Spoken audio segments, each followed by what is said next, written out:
其實花膠嘅儲存方法啊，就係我中意咧，就係攞啲即係嗰個釣魚嗰啲線啊，綁住佢咧，跟住掛喺度噶。當然啦，我有特別嘅房啦，特別我掛喺度啊。咁啊，有時你開冷氣或者唔開冷氣，室溫又得，咁啊唔緊要噶。你咁樣掛喺度咧，佢慢慢咧，個花膠咧，你擺得耐咧，佢啲花膠會越嚟越老噶嘛。你翻嚟嘅時嗰啲新膠咧，新嘅膠咧就比較新鮮啲啦，啲肉質咧就係有啲比較白晒啲啦。咁啊，你擺耐之後，佢慢慢會變深色啲啊，金黃色啲啊。嗱，呢個咧就係大耳嚟嘅，呢個係斜嘴大耳嚟㗎。你睇個耳仔大大個㗎。仲有一個嘢咧，就係我中意儲存嗰啲咧，多數咧都係生態花膠桶喎，而唔係人做出嚟或者造型嗰啲桶喎。嗱，呢啲咧就係魚裏邊劏咗個魚咧，攞出嚟嘅桶咧就係咁樣嘅形狀咧，就係咁樣形狀啊。呢啲就係原生態嘅桶啦。因為啲桶咧，嗰條魚咧，你新鮮嚟講咧，即係所謂你劏咗個魚留翻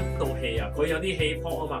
佢有道氣喺裏邊㗎，如果係桶嘅咧，就肯定確保佢係新鮮咯。所以呢啲花膠咧係一定係靚㗎，佢先可以保持到個桶型㗎。